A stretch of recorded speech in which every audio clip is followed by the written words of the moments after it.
Історія нашої країни з 14 по 16 століття завжди була менш досліджена, ніж інші епохи. Через це часто складається враження, що між добою Русі та козацькою державою була пустота і Житомир, а його не існує. Тим часом у Європі Данте, сумуючи за Беатріче, проходив 9 кругів пекла. Мікеланджело створював місця для фоточок в Інстаграм, а Йоганн Гутенберг позбавив частини доходів монастирі, налагодивши друк перших книжок. Також відбуваються масштабні географічні відкриття. На українських землях це був час існування таких великих державних утворень, як Золота Орда і Велике князівство Литовське, період появи Кримського ханату та Речі Посполитої, а також виникнення українського козацтва і Запорізької Січі. Але ж січовики не з'явились на порожньому місці. Хтось же був до них, хтось воював та захищав свої землі, чи не так? Після розпаду Русі почалась затяжна боротьба за її спадщину. Території колишньої могутньої держави стали ареною постійних батлграундів, переділів і союзів. За наші території змагались поляки, угорці та навіть молдавани. Свої інтереси тут мала й Золота Орда. Також, на жаль, в цей час формується новий центр сили на Сході – Московське князівство, яке починає заявляти права на землі Русі. Господі, а що ж помінялось? Йому протистоїть молоде Литовське князівство, що вже контролює значну частину цих територій. Але ви спитаєте, а що ж місцеві князі і дружинники? А ніц, вони, як і належать представникам різних історичних епох, в період катаклізмів адаптуються під нову реальність і апгрейдяться, щоб вижити і зберегти своє.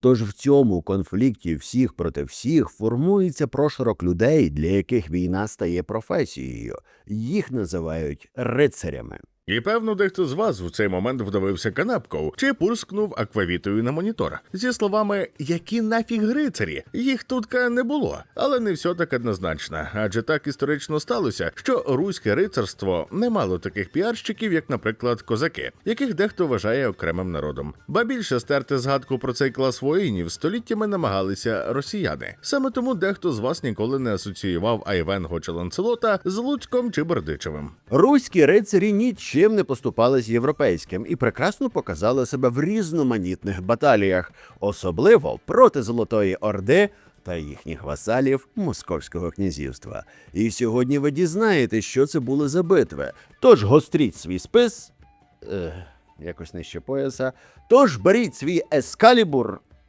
все одно не те, тож вмощуйтесь зручніше, а я починатиму. До речі, щоб це відео побачило ще більше глядачів і дізналось про наших Вільямів, Маршалів, Чорних принців і Ельсідів, не забудьте тицнути вподобайку.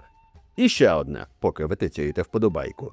Це відео створене за підтримки Київського клубу історичної реконструкції та фехтування Атіра Рутенія. Вони надали чимало інформації про часи українського лицарства, їхні озброєння, обладунки і тактики, а також назнімали матеріалу, який ви сьогодні побачите.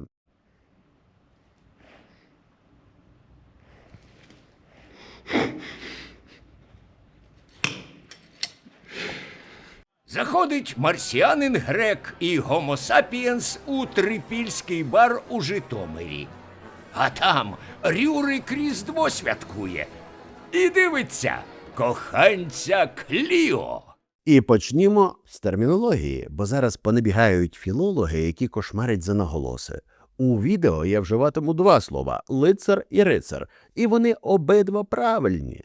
Слово «рицар» від німецького «риттер», тобто вершник-воїн, потрапило в українську мову через посередництво старопольської та чеської мов. Його вживання зафіксоване в писемних джерелах із останньої чверті 14 століття. А чому лицар? Бо українська мова має тенденцію до спрощення і пом'якшення звуків, тому лицар звучить природніше для українського вуха і комфортніше для щелепи.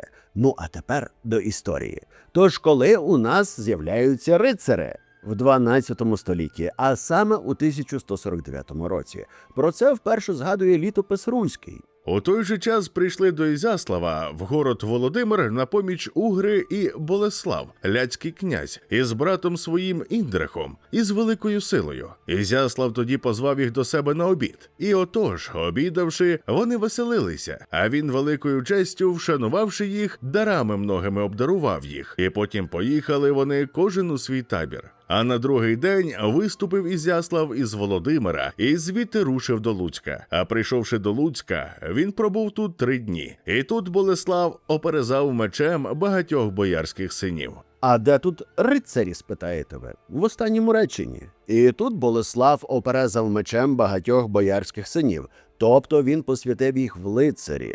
Ще в часи Тацита чи Тацита, Тацита, вручення зброї молодому германцю означало визнання його повнолітнім. Оружжя йому передавав один із вождів, батько або старший родич. У 791 році Карл Великий урочисто оперезав мечем свого 13-річного сина Людовіка, а той згодом так само посвятив свого 15-річного сина Карла.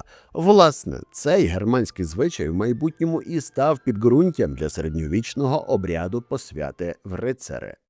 А ось лицарські турніри на західний зразок вперше згадуються в Києві 1150 року. Угри, що прийшли в Україну як воєнна допомога, на конях і грали на Ярославовому дворі. Кияни дивувалися силі угрів, їхній вправності та коням їх. Згодом подібним справам віддаються і наші князі. Так у Галичі князь Василько, брат Данила, на подвір'ї обнажив меч свій, іграючи на королевого слугу, а другий схопив щит, іграючи. Перед битвою під Ярославом 1248 року князь Ростислав уладив ігру перед городом і зударився з воршем, і впав кінь під ним, і князь звихнув собі плече. Але хтось з вас може написати в коментарях, що ці літописні тексти можна інтерпретувати по-різному, і ваще це фейки.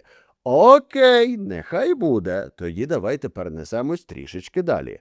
Хоча ніт, зупинимось на інтерпретаціях. Пам'ятаєте, у мене був випуск про японську міфологію, який, судячи з переглядів, вам зайшов. Проте про всіх йокаї в одному відео розповісти нереально. Але нещодавно мені в руці потрапила книжечка «Квайдан» Лавкадіо Герна, і я отримав літературний екстаз, адже це поєднання витонченого японського фольклору з кріпіпастою, яку я обожнюю. Під час подорожей Японією Лавкадіо Герн зібрав моторошні історії, у яких оживає давня демонологія країни. Безликі істоти, що вистежують самотніх мандрівників. Жінка-зима Юкі Онна, що дарує смерть всім навколо. Земнішою може бути лише ваша колишня. Перепрошую. А також людожери, що чатують у пітьмі, та духи самураїв, що відмовляються покидати світ живих. Лавкадіо Герн настільки глибоко захопився культурою країни, що навіть одружився на японці, став японцем, тобто отримав громадянство, і навіть взяв нове ім'я – Коїдзумі Якумо. І зараз поналітають японісти. Письменник переосмислив стародавні сюжети і надав їм власного художнього звучання. Книга ілюстрована, що ще більше допомогло мені переміститись, скажімо, в іншу фентезійну реальність. Цю книгу явило на світ українське ветеранське видавництво «Стилет і стилос», у якому представлений широкий асортимент дарк-академічної літератури, яку я також використовую для своїх сценаріїв. Наприклад, по відьомству я створив не одне відео, присвячене середньовіччю. І взагалі я можу ще багато розповідати, але краще побачити самому. Тому перейдіть на сайт видавництва або їхні соцмережі. Всі посилання, як завжди, в описі. А головне, придбайте книгу «Квайдан» і відчуйте задоволення, яке отримав я, читаючи її. Посилання також знайдете в описі. Під лезом катани самурая. Отож, Elder Scrolls, тобто давні закони. У вступній частині першого Литовського статуту 1529 року після княжат, панів хоруговних і вельмож згадуються також рицари повишонні, за якими перелічується шляхта і все інше поспольство. Самі поняття рицар, рицарство та рицарський широко використовуються в руських актових і літературних джерелах. Наприклад, у панегірику на честь великого гетьмана литовського князя Костянтина Острозького, написаному після його перемоги над московитами під Оршею у 1514 році і зафіксованому в короткому волинському літописі, його названо «Храбрий рицарь». Також перший литовський статут закріплював, а другий і третій підтверджували право шляхти вільно виїжджати за кордон для набуття і навчання вчинків рицарських, за винятком ворожих територій. У другому статуті ці землі навіть названі прямо «неприятелів наших» – московського і бусурманського. І тут ідеальне місце для збору. 156-та ОМБР збирає 95 тисяч гривень на термінали Starlink для важких коптерів та роботизованих комплексів. Вони доставляють боєкомплект і припаси у найважчі райони бою, виконуючи роботу замість людей. А це означає менше ризику для наших воїнів і більше шансів повернутися цілими додому. Кожен внесок важливий для нашої спільної мети, а від 200 гривень за цим QR-кодом або посиланням в описі ви ще й візьмете участь у розіграші навушників Marshall Mayor 4 та 2 павербанків. І якщо донатите не з моно, в коментарі вкажіть ім'я та мейл чи телефон для зв'язку з вами в разі виграшу. А тепер до теми. У 16 столітті такі поїздки для навчання за кордон були звичною практикою для руського нобілітету, тобто знаті. Серед них були князь Михайло Глинський, Андрій і Саміло Зборовські, а також Станіслав Стадницький, відомий під прізвиськом Ланцюцький диявол. Ні, не тому, що крутий вояка, а тому, що був кальвіністом і рейдерив замки сусідів. В принципі, я ще можу назвати з десяток імен, але й цих вистачить. Цікавинка. Багато досвідчених воїнів із війська гетьмана Костянтина Острозького на німцях у Італії та Франції бували, і там у фехтувальних школах звитяжно пробували. Перший литовський статут широко використовує поняття «люди рицарські». Впродовж 16 століття цей термін набуває чіткого універсального значення. Рицарем почав вважати себе кожен шляхтич із гербом, незалежно від реального військового досвіду чи занять. Цей статус підкреслювала холодна зброя при боці. У трактаті про справу ратну 1558 року гетьман коронний і засновник файного міста, не фестивалю, а Тернополя, Ян Амур Тарнавський узагальнює це розуміння, використовуючи термін «рицарство» для позначення всіх озброєних професійних воїнів у війську. До речі, Амурчик був правнуком одного з найвідоміших лицарів Європи – Завіші Чорного, який брав участь у Грюнвальдській битві і володів старим селом на Львівщині. Там замок красивий є. Ну і ще ви можете його зустріти в грі Kingdom Come Deliverance 2 і викликати на дуель. Тож, як бачите, рицарів нас було доволі багато, але, на жаль, нам мало що відомо з традицій українського лицарства. Проте доволі багато про їхню доблесть в захисті українських земель. Ну окей, своїх князівств від монголів та їхніх васалів. І перед тим, як перейти до теми невідоміших баталій, треба дізнатись, чим воювали рицарі. Отже, серйозно, чим в середньовіччі воювали рицари? Перш за все, спадає на думку меч, так? Але знов-таки, меч при всій його красі, понтовості і такою от хвацькою, умовно кажучи, медійною історією, так, там, де ми з мечем ідемо і можемо робити, в принципі, все, що завгодно. Хоч замок з одним мечем можеш взяти, так? При тому, ця штука була не сильно корисна на полі бою. Тому що поле бою, так, це ситуація не дуелі, це ситуація війни, коли може статися все, що завгодно, і потрібні прості інструменти, які легкі у використанні, так, і, в принципі, доволі дієві та ефективні. Так? Отже, мої інструменти сюди. Трошки швидше. За що тобі гроші платяться? Ні за що. Правильно, тобі не платяться, тому що феодалізм. От, власне, щит, сокира, в такій комплектації, в принципі, рицар міг заходити в бій. Щит з гербом роду або конкретного власника, так? І, наприклад, сокира або булава, чи будь-яка, умовно кажучи, така дробляча зброя, яка могла проламувати черепа і шоломи супротивників. Але це формат уже, власне, після того, як рицар зламав свій спис у кінному таранному ударі. А зараз ви побачите меч в дії.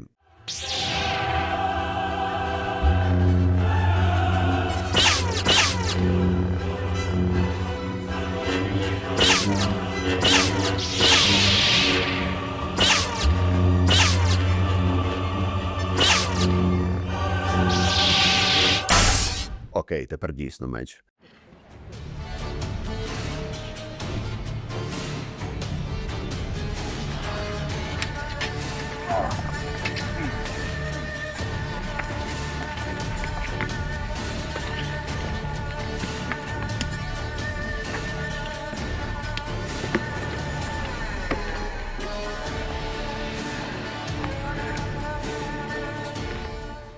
Як би виглядав поєдинок рицара з довгим мечем, якщо б, умовно кажучи, медіакультура не піддавалася головному герою?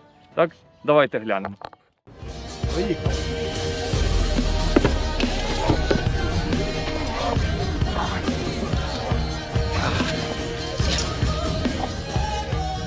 Ви все самі бачили, коротше, це насували оцих, не буду казати чого, в шапку, в шльом. От. Окей, а зараз робимо просто формат експерименту, вільний бій, тому що, знов-таки, завжди треба бути готовим до того, що навіть якщо ти 1 проти 3, навіть якщо ти крутий рицар, навіть якщо в тебе є залізні шмотки, все одно ти можеш загинути. Тому робимо формат, повний експеримент, ніхто нікому не проплачував, нічого не куплено, пробуємо. Хлопці, готові? Так!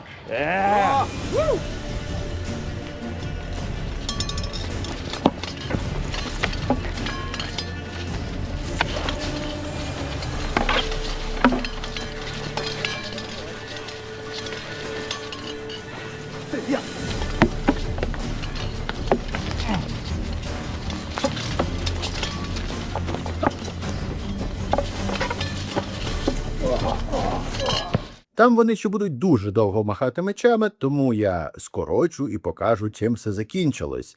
А якщо ви хочете побачити більше з фехтувань Атіре Рутані, зайдіть в їхній інстаграм. Посилання буде в описі. Ну що, надерем кілька середньовічних дуб.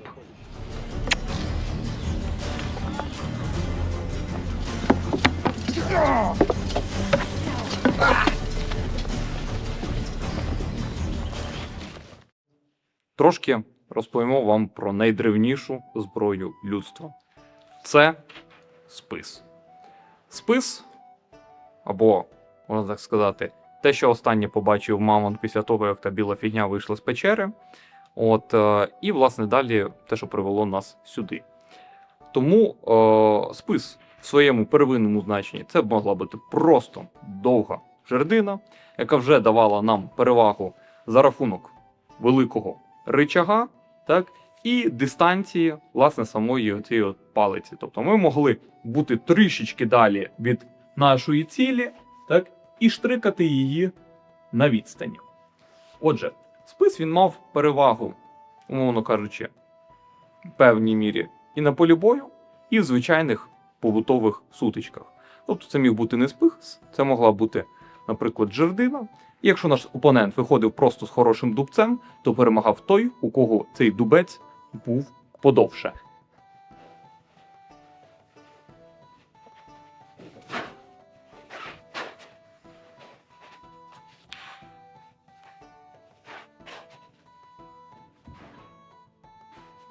Тобто, власне, я в безпеці. Так? Це майже дистанційна зброя. Якби була снайперська гвинтівка першого рівня, найпершого, нульового рівня, це була б вона. Тобто це первинне віддалення, умовно кажучи, бійця від цілі для того, щоб бути в більшій безпеці. Просто дубець подовше.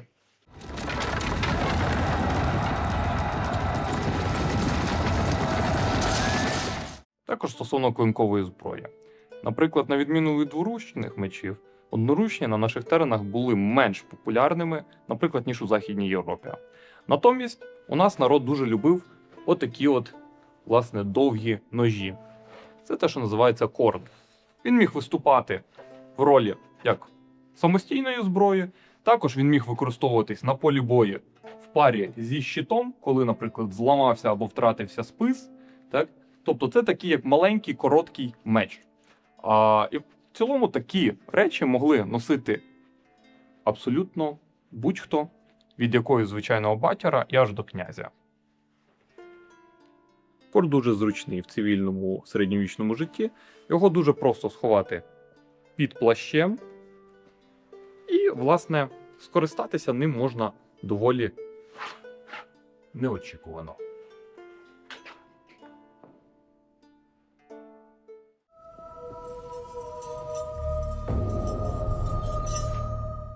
А тепер про справжнє загравання зі смертю. Полекс або рицарський бойовий сокир, топір і тапарір.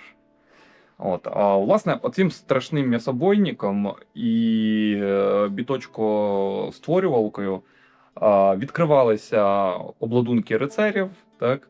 Це був такий собі консервний ніж середньовіччя.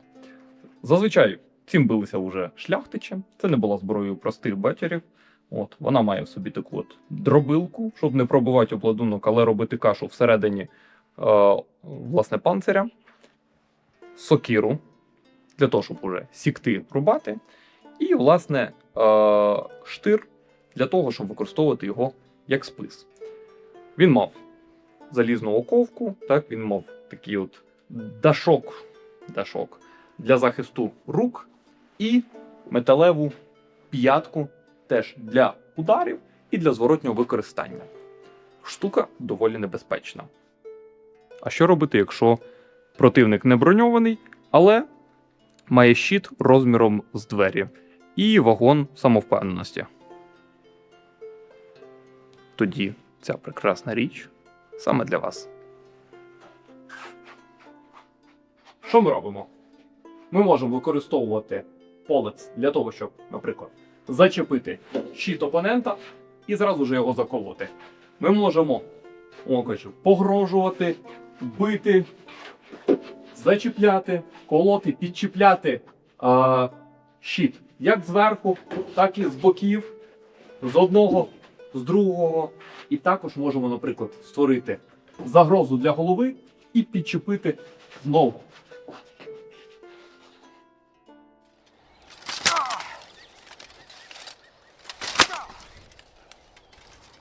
Я сі повернув і нагадую вам, що десь тут на екрані є кнопка «Підписатись». Тисніть на неї, і у вас в стрічці з'явиться ще більше якісного контенту.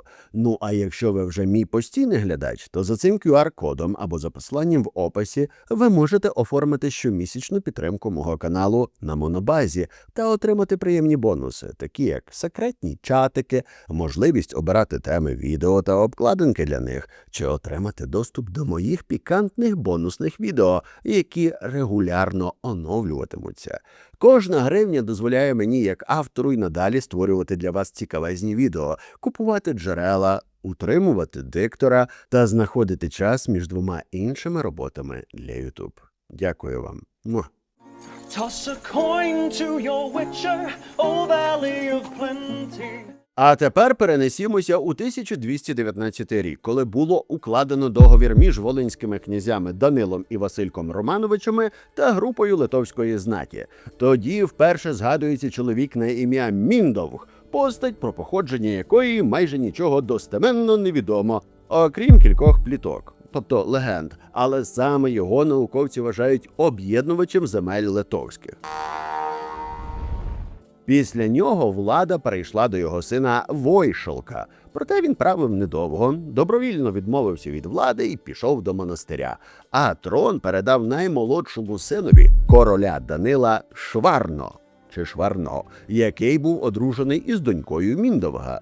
Саме в такий складний династичний спосіб і не лише було започатковано об'єднання земель Русі і Литви.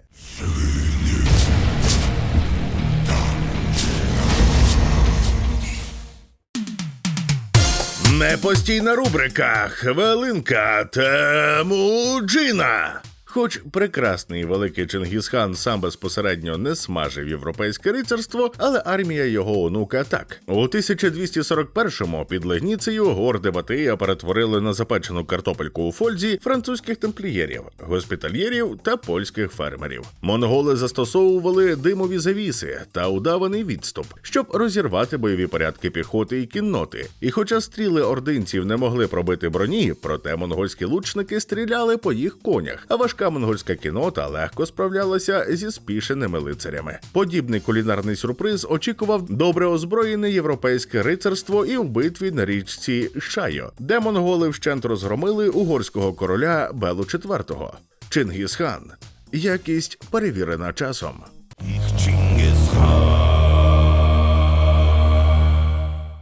Отож, повернімося до наших споконвічних відданих союзників, бо далі була ще купа файних литовських князів, які інтегрували одну державу в іншу.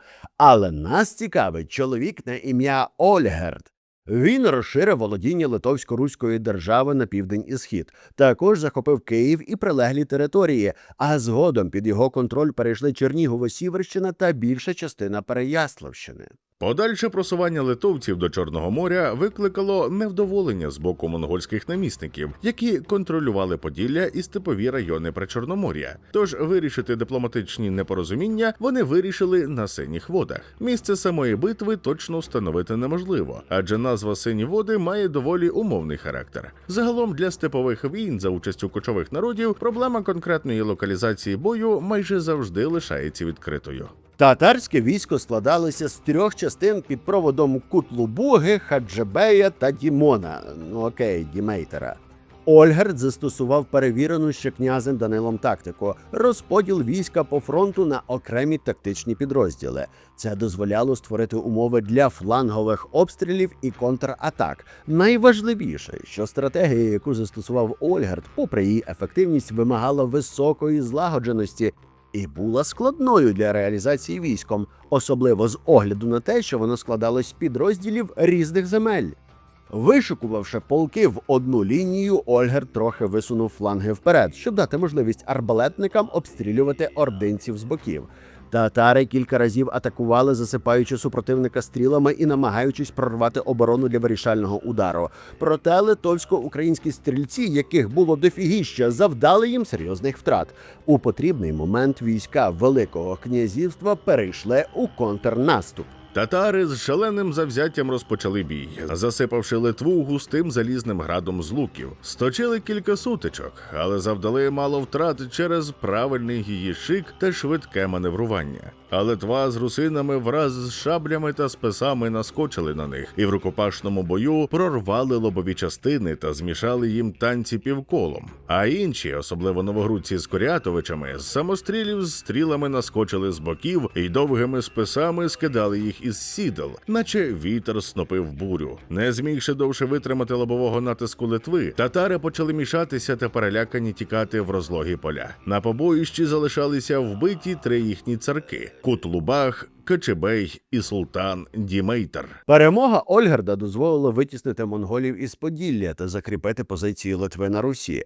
Але розширення володінь і загалом успіхи князя неминуче привели до конфлікту. З ким?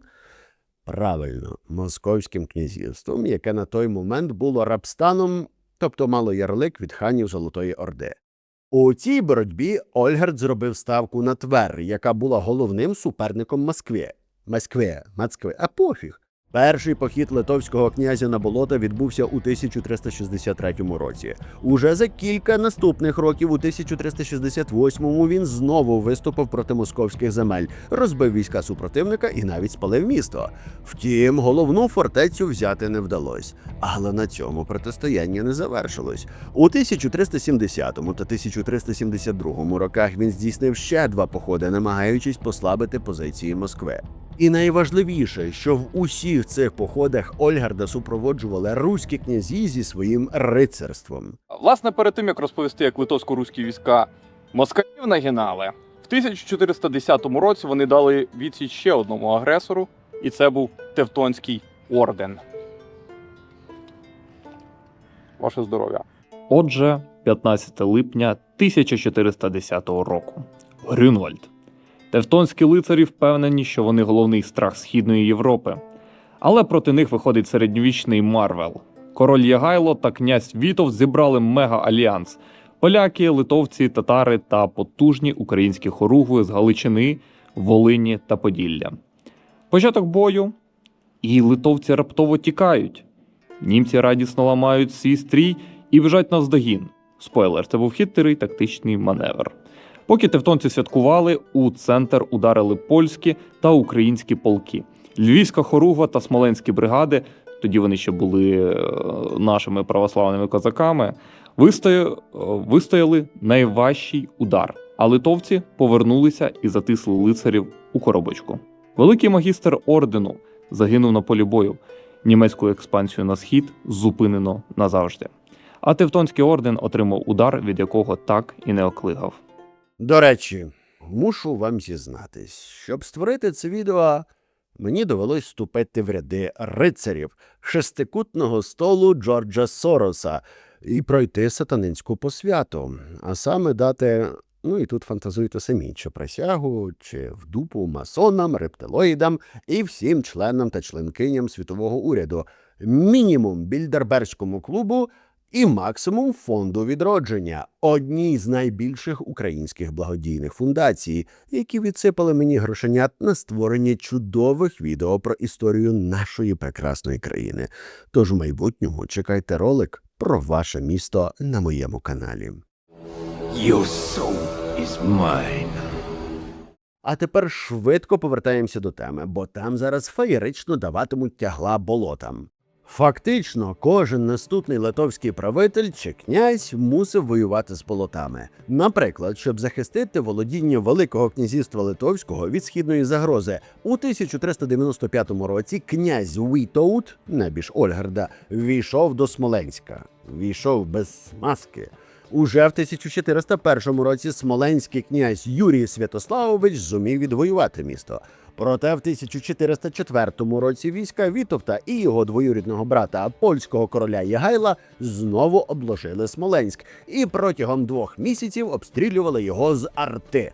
Сам Юрій Святославович вирушив до Москви, щоб домовитися з Василем Дмитровичем. Але поки князя не було, місцеві боярі вирішили здатись і відкрили ворота Вітовту.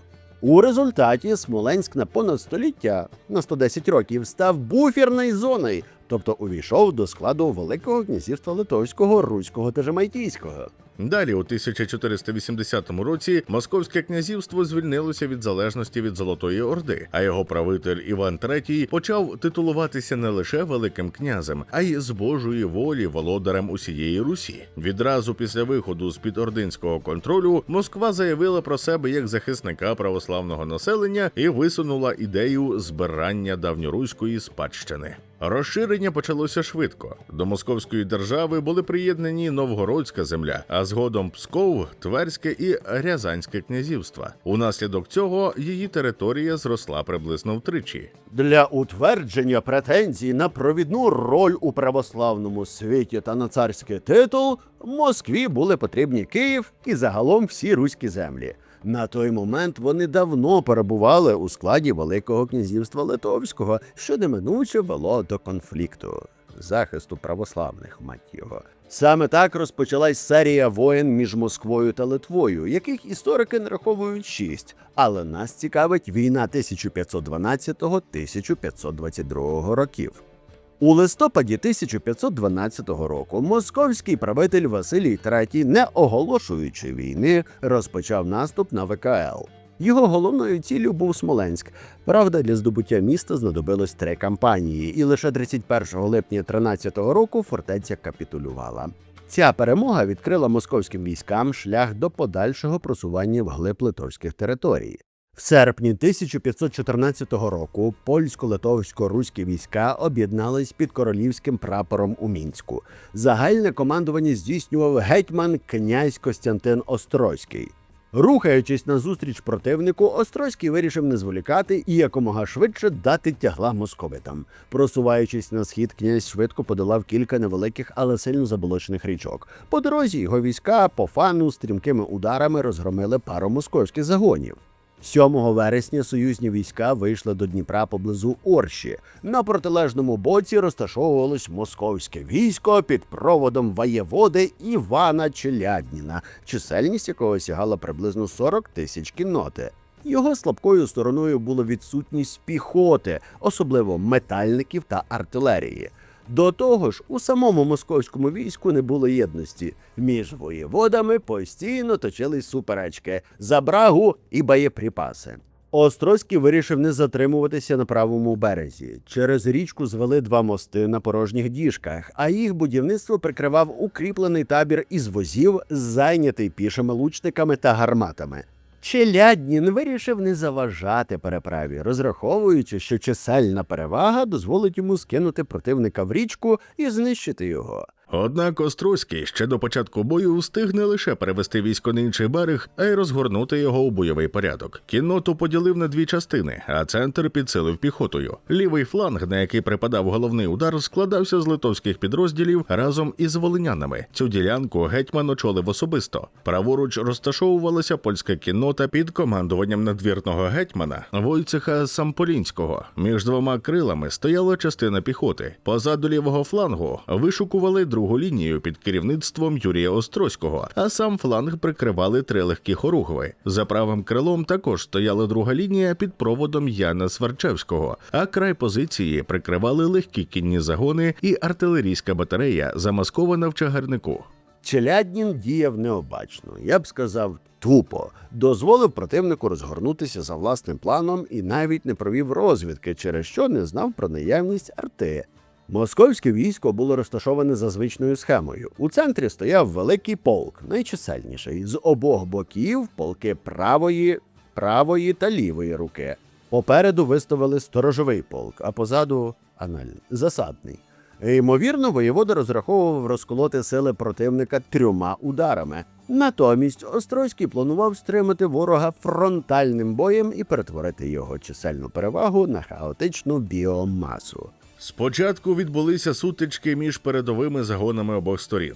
Опівдні Челяднін наказав правому крилу розпочати наступ. Як і очікувалося, московські частини потіснили литовські порядки, але не отримали підтримки великого полку. Цим скористався Острозький і перейшов у контратаку, кинувши в бій основні сили разом із частиною хоругв Самполінського.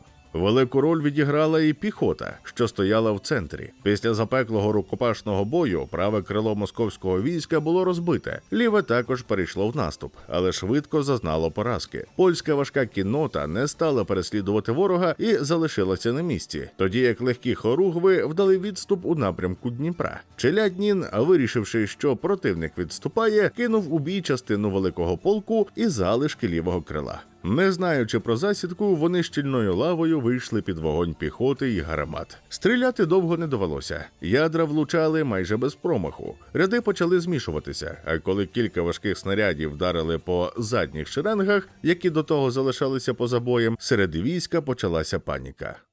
Провал на обох флангах призвів до того, що Челяднін із великим полком опинився сам проти об'єднаного війська. Острозький організував наступ із кількох напрямків. Після запеклого бою великий полк було розгромлено, а сам Челяднін разом із 10 воєводами потрапив у полон. Московське військо втратило кілька тисяч вбитими і близько 5 тисяч полоненими. Трішки розкажемо вам про середньовічну артилерію. Це рання порохова зброя, так, яка вже, умовно кажучи, представлена була і в 14 столітті. Покажемо розрахунок гармати гаківниці, яка використовувалась при обороні міст, при облозі міст і при деяких польових битвах. Так, власне, розрахунок.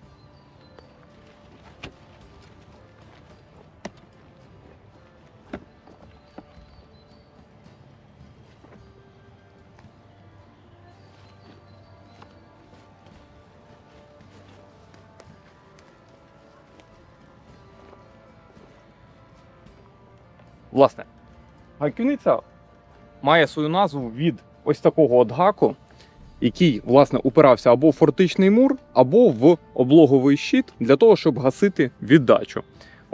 Власне, розрахунок міг, знов-таки, обслуговувати одну гармату, так, її переносити, стріляти, за потреби прийняти ближній бій. Давайте розрахунок. Рухаємося вперед.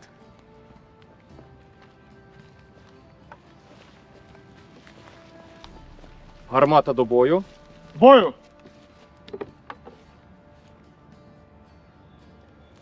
От, власне, теж цікаво. Розрахунок знов. Підніми. Власне, отакий от облоговий щит. Можна побачити, що тут є ручка і знизу.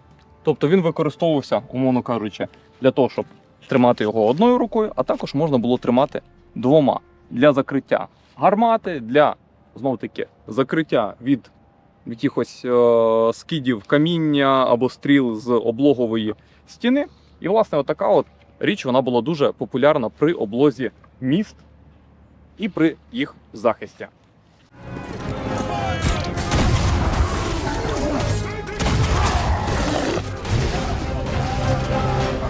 У 1534-1537 роках відбулася чергова литовсько-московська війна, відома як Стародубська. Бойові дії мали переважно характер спустошливих рейдів по територіях противника. Першим таким виступом став похід київського воєводи Андрія Немировича, основу війська якого становили загони з Київщини. Рішення про початок війни було ухвалене на Віленському сеймі 15 лютого 1534 року і йшлося про повернення втрачених раніше білоруських і українських земель. Основні литовські війська чисельністю від 20 до 40 тисяч стояли під Могилевом, очікуючи підкріплень, тоді як у серпні 1534 році на московські землі рушили дві окремі групи. Перша під проводом князя Олександра Вишневецького прямувала на Смоленськ, друга під командуванням Андрія Немировича на Сіверщину. Чисельність кожного з цих загонів не перевищувала 5 тисяч. Вони складалися переважно зі шляхетських оругву, підсилених найманцями. Метою операції було спустошення ворожих територій і за можливості знищення невеликих укріплень противника. Наприкінці серпня Немирович розгромив кілька московських прикордонних загонів і просунувся вглиб території супротивника. Уже 4 вересня його війська підійшли до Стародуба. Воєвода спробував раптовим ударом захопити фортецю. Частині воїнів вдалося прорватися до посаду і підпалити його. Однак штурм укріпленого замку не мав успіху. Спустошивши навколишні села, Немирович рушив на Радогощ. Під час обстрілу фортеця зайнялася, і весь гарнізон загинув у пожежі. Далі його шлях лежав до Почепа, однак обстріл цитаделі не дав результатів. На зворотному шляху під час переправи через річку Іпуть ар'єргард Немировича зазнав атаки московських загонів. Повернувшись у межі Великого князівства Литовського поблизу Кричева, його військо розділилося. Сам воєвода вирушив до Києва, а основні сили у напрямку Смоленська. Дорогою він спробував здобути Чернігів, але безуспішно. Добре укріплене місто відбило атаку. Вишневецький тим часом спустошував околиці Смоленська і намагався захопити посад, проте також без результату. Зрештою, здобувши значну здобич, його загони відступили. Але важливо те, що серпнево-вересневі походи показали, що українські полки разом із найманими жовнірами були одними з найбільш боєздатних і підготовлених частин литовського війська. Це лише одні з небагатьох походів, де активну участь брало українське рицарство. Також важливими боями була Клецька битва 1506-го, яка вважається за одну з найбільш значущих перемог над кримськими татарами. Вишневецька битва 1512 року, або ж під Лопушним, де польсько-литовсько-руські війська під командуванням Костянтина Острозького розбили переважаючи в 3 рази війська кримських татар. Пізніше князь повторить це в битві під Ольшаницею 1527-го, де було 7 тисяч вояків князівства Литовського проти 20 тисяч татар. За іншими джерелами 3,5 тисячі проти 30 тисяч. Цей випуск створено за підтримки клубу історичної реконструкції та фехтування Атіра Рутенія, спільноти, де оживає середньовічна історія України. Тренування з довгого меча, шаблі, списа, реконструкція побуту та військової культури 14-15 століть. Фестивалі, походи, жива історія. Долучайтесь до нас у Києві та слідкуйте за нашими пригодами онлайн. Тож, як бачите, українське рицарство було реальною військовою силою, яка формувалась в умовах постійних війн за спадщину Русі, служила у війську Великого князівства Литовського, воювала проти Орди, татар і Московського князівства, переймала західні рицарські практики, але діяла в місцевих реаліях прикордоння. І якщо козаки стали символом української військової традиції пізніше, то до них цю роль виконували рицарі, значно менш розпіарені, зате цілком реальні, озброєні і дуже зайняті тим, щоб історія нашої держави не закінчилась значно раніше.